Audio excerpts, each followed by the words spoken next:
이번 시간에는 3.2 반도체의 전압 캐리어에 대해서 알아보도록 하겠습니다. 금속의 경우에는 전류전도의 메커니즘이 어떻게 되느냐에 대해서 비교적 구체화하기가 쉽습니다. 금속 원자는 비교적 운동이 자유로운 전자들의 바닷속에 잠겨져 있기 때문에 이들 전자는 전기의 영향을 받아서 집단적으로 움직일 수 있습니다. 그러나 이 방법으로 반도체의 전기적 성질 전부를 설명하기는 어렵습니다. 반도체는 0K에서 충만된 가전자 대역과 비어있는 전도 대역을 갖고 있습니다. 온도가 올라가게 되면 이 에너지 대역 간극을 지나 열적 여기에 의해 전도 대역의 전자가 증가하는 것을 고려해야 합니다. 또 전자가 전도 대역으로 여기된 후 가전자 대역에 남아있는 빈 에너지 상태가 전도 과정에 기여할 수 있습니다. 불순물의 첨가는 이 에너지 대역 구조와 전압 캐리어들의 이용도에 있어서 중요한 영향을 주게 됩니다. 그래서 반도체의 전기적 성질을 조절하는 데 있어서 상당한 융통성이 있다고 말씀드릴 수 있습니다.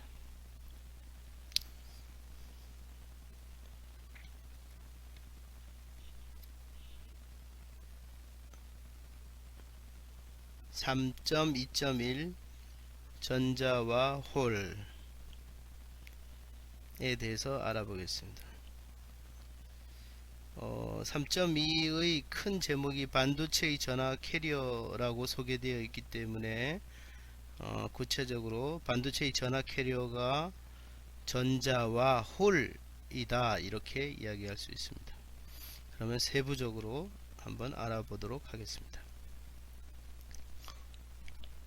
반도체의 온도가 0K로부터 상승함에 따라 가전자 대역의 일부 전자는 에너지 대역 간극을 지나 전도 대역까지 여기되는데 충분한 열 에너지를 얻게 됩니다. 그 결과 비어 있어야 할 전도 대역에 일부 전자가 존재하게 됩니다. 또 충만되어 있어야 할 가전자 대역에 일부 빈 에너지 상태를 갖는 물질이 됩니다. 즉, 이 그림과 같이 표현할 수 있습니다.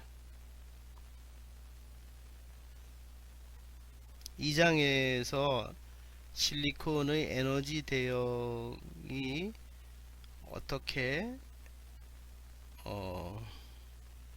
되는지를 알아봤습니다. 그때 0K에서 이 아래 대역은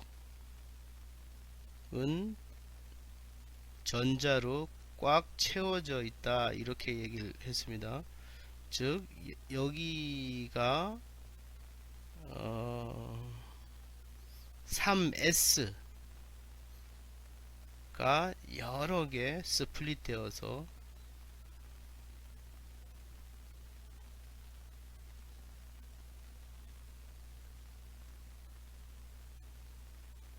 에너지 밴드를 이루고 있는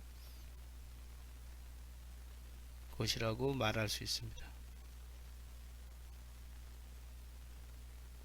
그 다음에 위에는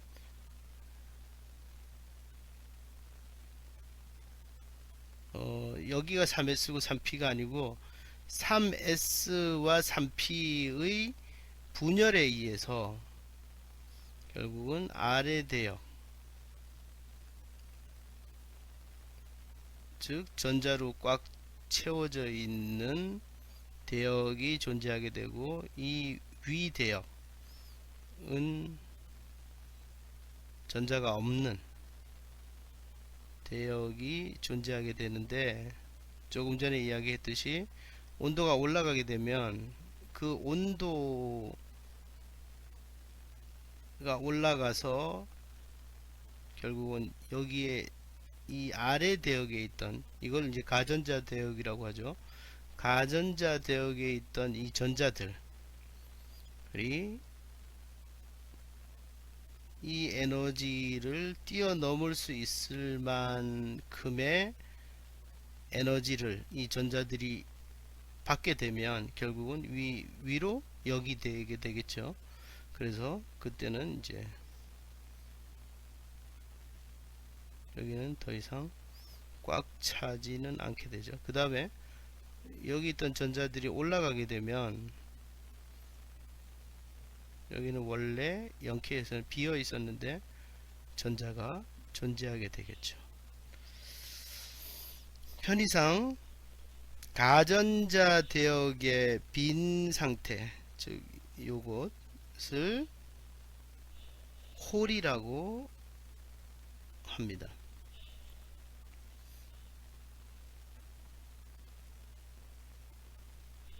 그 다음에 그러면 전도 대역의 전자와 가전자 대역의 홀이 뭐 때문에 생겼냐 하면, 가전자 대역에 있는 전자가 열을 흡수해서, 그러니까 온도가 올라가니까 열 에너지를 받아서 흡수해서 전도 대역으로 이렇게 올라갔죠. 역이 되었죠. 이게 동시에 생겼죠. 그러니까 여기에 있던 전자가 이쪽으로 올라가면서 동시에 홀이 생겼죠. 그래서 이들을 뭐라고 부르냐 하면 전자 전공 쌍, 이렇게, 즉 일렉트론 홀 페어, 그래서 이니셜만 따서 EHP 이렇게 부르게 됩니다.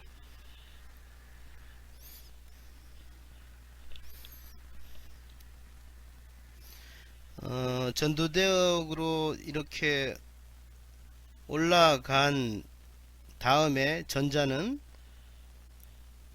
여기 보면 아직 채워지지 않은 많은 수의 에너지 스테이트로 둘러싸이게 됩니다. 그러니까 지금 이런 그림이죠.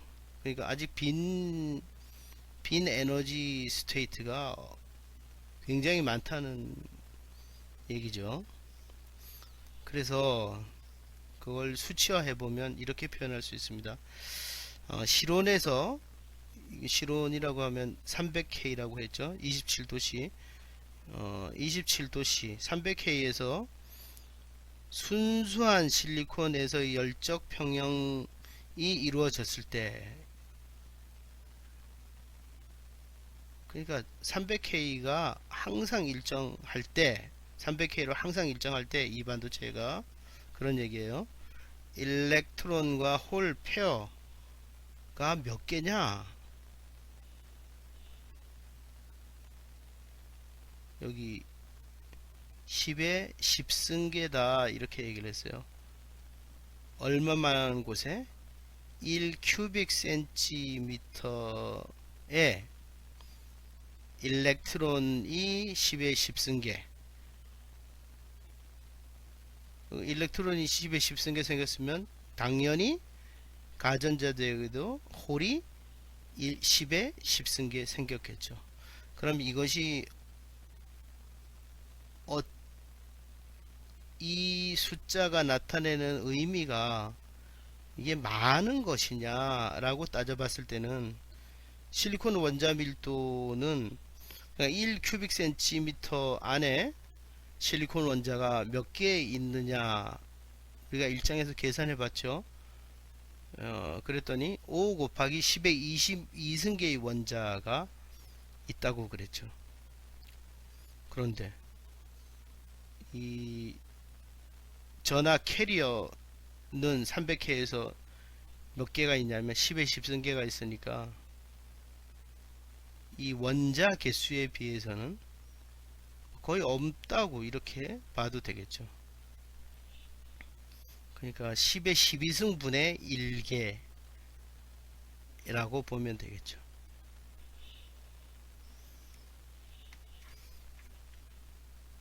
따라서 이 전도대역의 소수의 전자가 이거 굉장히 이제 작은 전자 수가 적은 거예요. 이게 10의 10승계지만 이러한 소수의 전자가 많은 전자가 차지할 수 있게 비어있는 이게 지금 비어있잖아요. 비어있는 에너지 스테이트를 경유하여 여기 비어있는 데가 많으니까 막 움직일 수 있죠. 자 이렇게 그러나 이 가전자 대역에서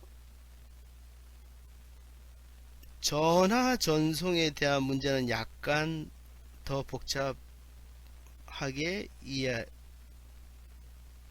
합니다. 여기서 움직이는 주체는 이 홀이 움직인다 이렇게 얘기를 할 수 있는데 홀이라는 것이 아까 정의했듯이 전자가 있던 자리였잖아요. 그래서 지금은 빈 곳이니까 얘가 입자가 아니죠. 그래서 얘가 어떻게 스스로 움직이냐 이런 것에 대해서는 약간 복잡해진다 설명을 하는 것이 뭐 그런 이야기를 할 수 있습니다. 그러나 전공을 포함하고 있는 가전자 대역에서의 전류의 효과는 단순히 전공 그 자체를 놓치지 않고 따라가면 설명할 수 있습니다. 충만된 대역에서는 여기죠. 여기 가전자 대역.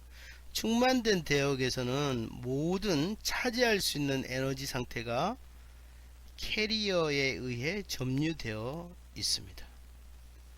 주어진 속도로 움직이고 있는 모든 전자에 대하여 이 대역 내의 어느 곳인가에 이와 반대되는 방향의 전자운동이 있을 수 있습니다. 전개를 인가해 주면 속도 VJ로 움직이는 모든 전자 J에 대하여 대응되는 그와 반대로 속도 마이너스 VJ를 갖는 전자 J-가 있기 때문에 실질적인 전류는 0이 됩니다.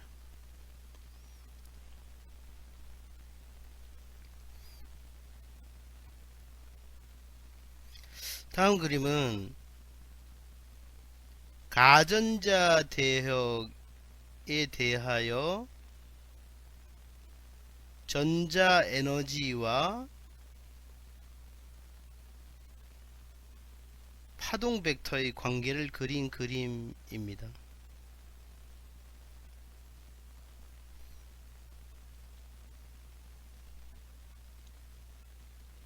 파동 벡터 K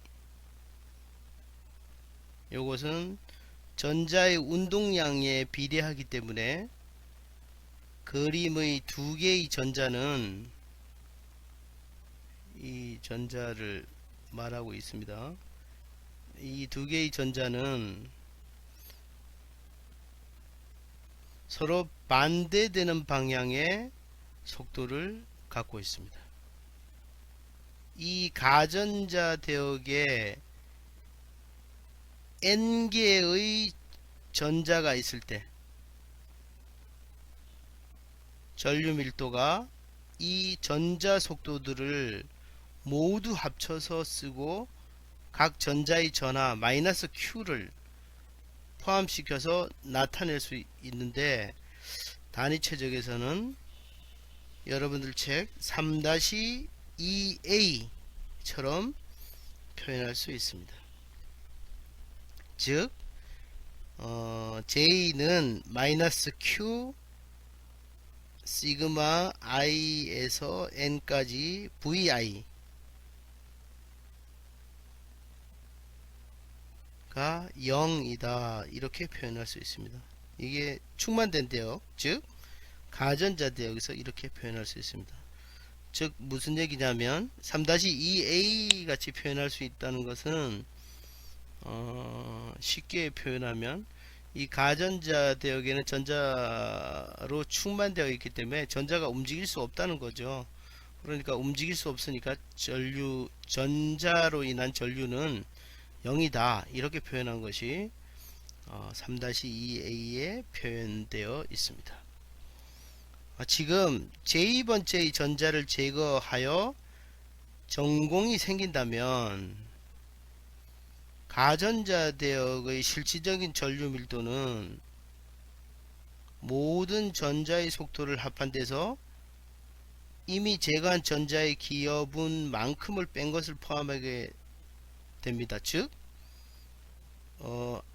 아까 3-2a에 표현되어 있던 그 수식에서 이미 제거한 전자의 기여분이 뭐냐 하면 어떻게 표현되냐 하면 마이너스 q vj 이렇게 되죠. 그 제2번째 전자를 빼면 된다는 거죠. 그것이 3-2b에 표현되어 있습니다. 그러나 식 3-2a로부터 이 충만된 대역, 즉 가전자 대역은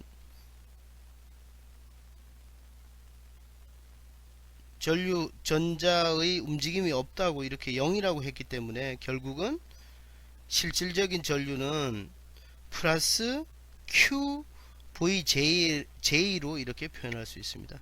다시 말하면 전공의 즉 홀의 전류에 대한 기여는 속도 VJ를 갖는 플러스로 대전된 입자, 즉 없어진 전자의 전류에 대한 기여와 같아, 이렇게 표현할 수 있습니다.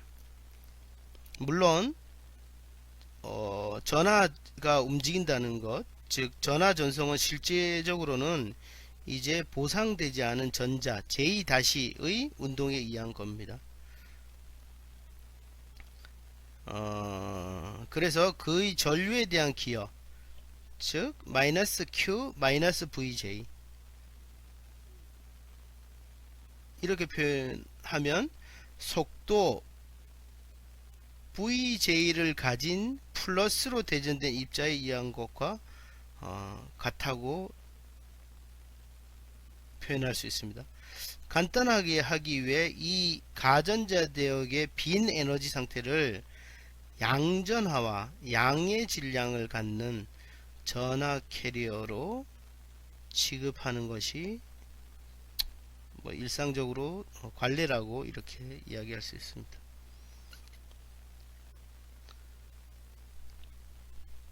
홀의 거동을 이해시키기 위해 유사한 예를 들어보겠습니다. 두 개의 병이 있는데 하나는 완전한 물로 채워져 있고 하나는 완전히 비어 있다고 생각해 봅시다. 우리는 다음과 같은 질문을 스스로 던질 수 있습니다. 병들을 기울이면 물의 순수한 이동이 일어납니까? 일어날까요?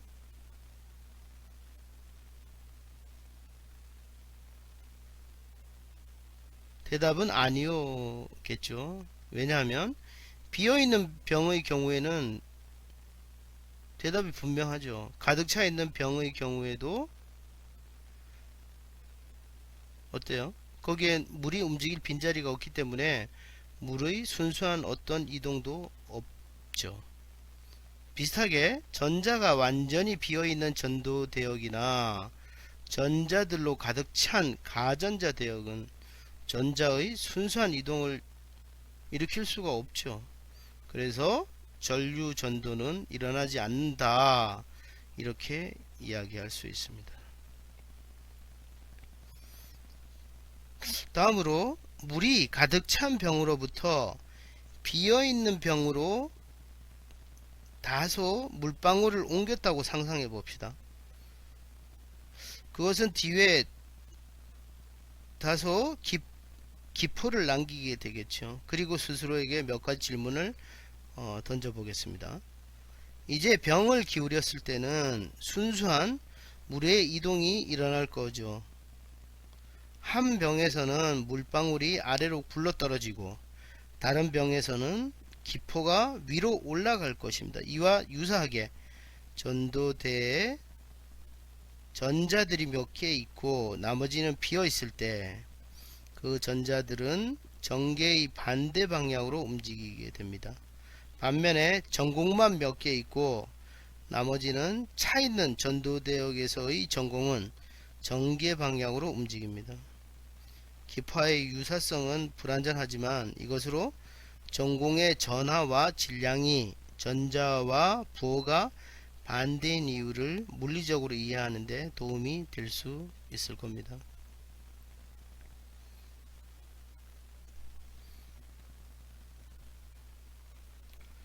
그래서 전도대에 있는 전자와 가전자대에 있는 전공 홀에 관해서 이제 생각을 해보면 전하 캐리어의 이들 두 가지 형태의 움직임으로 반도체 내의 전류 흐름을 설명할 수 있습니다. 이 그림에서 보면 전자 에너지의 크기 E, 이것에 관해서 가전자대와 전도대를 그릴 수 있습니다. 그러나 두 캐리어가 반대 전하를 갖고 있기 때문에 가전자대에서의 홀 에너지는 전자 에너지와 반대로 증가한다는 것을 여러분들이 알아야 합니다. 기억하면 좋겠죠.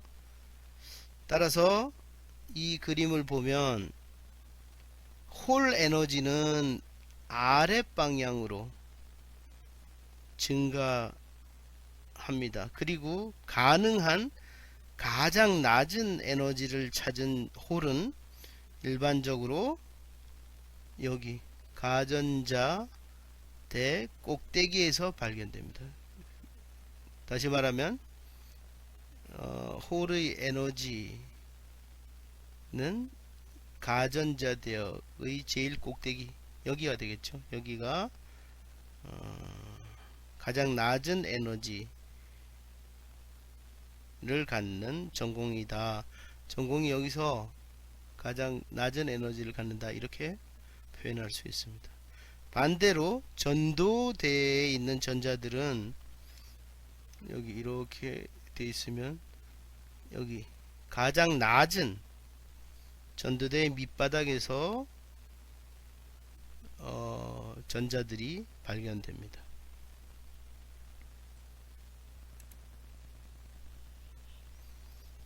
다음은 유효 질량에 대해서 알아보겠습니다. 결정석의 전자는 완전히 자유로운 것이 아닙니다. 그 대신 격자의 주기적인 전이와 상호작용을 합니다.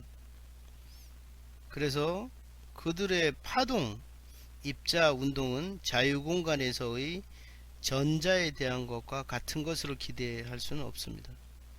따라서 고체의 전하 캐리어에 보통의 전기역학식을 적용함에 있어 입자 질량의 값을 바꾸어서 써야 합니다. 이렇게 하는 데 있어 격자의 영향을 고려하여 전자와 홀을 대부분의 계산에서 거의 자유로운 캐리어로 취급할 수 있게 됩니다. 유효 질량의 계산에서는 3차원적인 K 공간에서의 에너지 대역 모양을 고려해야 하는데, 여기에 여러가지 에너지 대역 구조의 적합한 평균을 취해야 합니다.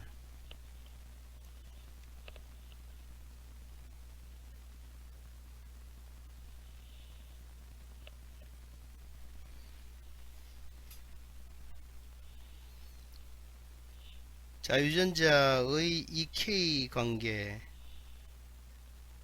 대하여 한 대역에 있는 전자의 유효 질량,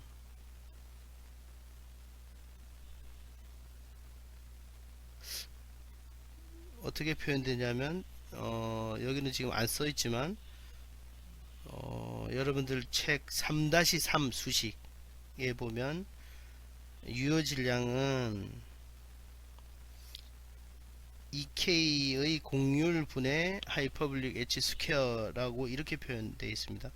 결국은 뭐냐면 유효 질량이라는 것은 공률에 반비례한다, 이렇게 보면 되겠죠.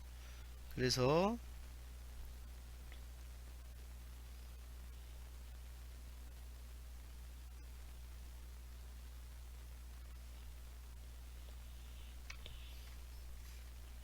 에너지 대역의 공률이 전자의 유효 질량을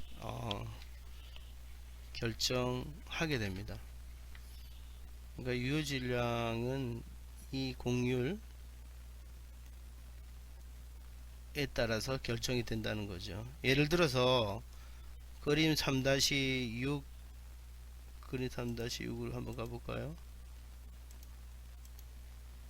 자, 이 그림이 되겠죠. 이 그림 보면 갤륨 아스나이드에서 전자 유효 질량은 여기 지금 직접 천일을 하고 있는 게 감마, 이 전도대역에서는 이게 공률이 크기 때문에 유효 질량은 작은 값을 갖게 되겠죠. 그리고 여기 L이나 X에서는 공률 반경이 크죠. 그러니까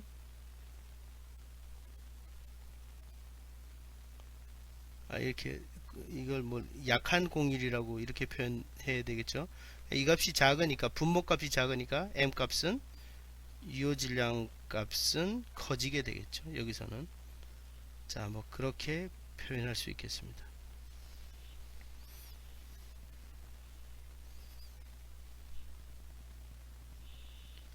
전화 캐리어의 질량을 포함하는 계산에 있어서 포함된 개개의 물질에 대해 유효 질량 값을 사용해야 됩니다. 그래서 전자의 유효 질량을